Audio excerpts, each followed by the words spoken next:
પારુલ યુનિવર્સિટીના સંસ્થાપક જયેશ પટેલના સેક્સકાંડની ઘટના બાદ એ જ યુનિવર્સિટીના એક પ્રોફેસરની અશ્લીલ હરકતો બહાર આવતા લોકોમાં ઉગ્ર રોષ ફાટી નીકળ્યો છે।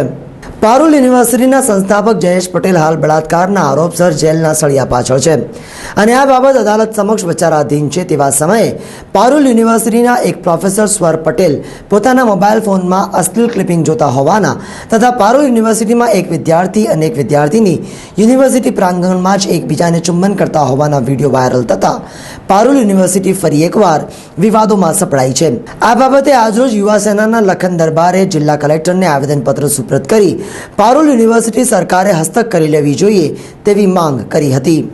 વડોદરા જિલ્લામાં વાઘોડિયા વિસ્તારમાં આવેલી પારુલ યુનિવર્સિટી જે કેટલા મહિના પહેલાં જયેશ પટેલ નામક એનો સંસ્થાપક હતો, જે બલાત્કારના કેસમાં આજે પણ જેલવાસ ભોગવી રહ્યો છે, એ જ કોલેજમાં આજથી 10-15 દિવસ પહેલાં મિકેનિકલ એન્જિનિયરિંગ વર્કશોપનો એક પ્રોફેસર બ્લુ ફિલ્મ દેખતા પકડાય છે અને એનો વિડીયો પોતે વિદ્યાર્થીઓ ઉતારે છે અને કોલેજમાં આપે છે। ત્યાર પછી એને સસ્પેન્ડ કરવામાં આવે છે, પરંતુ અંદર ખાને આખી વાત સ્માર્ટલી પતાવી દેવામાં આવે છે।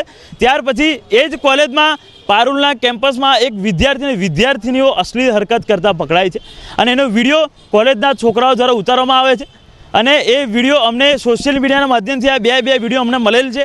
એટલે અમે આજે સરકારશ્રીના આજે ગુજરાતના મુખ્યમંત્રીને કલેક્ટરના માધ્યમથી કહેવા માગીએ છીએ, શિક્ષણ મંત્રીને કહેવા માગીએ છીએ કે તાત્કાલિક ધોરણે આ ધંધા બંધ કરવામાં આવે અને મોટી તપાસ થાય અને જયેશ પટેલના દીકરા એની પર બી તપાસ થાય અને તાત્કાલિક ધોરણે આ કોલેજને સરકાર હસ્તક કરવામાં આવે। નહીં તો મને શંકા છે કે જો આવા પ્રોફેસરો અને આવા લોકો ત્યાં આગળ હશે તો આમાં ભણતી દીકરીઓની સલામતી કશું જ નથી। એ પ્રોફેસરનું નામ સ્વર પટેલ છે અને એ મિકેનિકલ એન્જિનિયરમાં વર્કશોપમાં ત્યાં આગળ ભણાવે છે અને એ જ પ્રોફેસરે આ બ્લુ ફિલ્મ એના મોબાઈલમાં દેખે છે ઇન્ટરનેટના માધ્યમ દ્વારા અને એ વિડીયો અમને સોશિયલ મીડિયાના માધ્યમથી મળે છે। શિક્ષણ જગતમાં જો શિક્ષક જ આવો ધંધો કરશે તો વિશ્વાસ કોણ કરશે? મોટી વાત છે। ગુજરાત રાજ્યમાં આજે પરિસ્થિતિ ઊભી થઈ ગઈ છે કે લોકો ફી માટે આંદોલન કરી રહ્યા છે। આજે શિક્ષણ જગતમાં લોકો બ્લુ ફિલ્મ દેખે છે, પ્રોફેસરો, શિક્ષકનો કોઈ અર્થ નથી રહ્યો।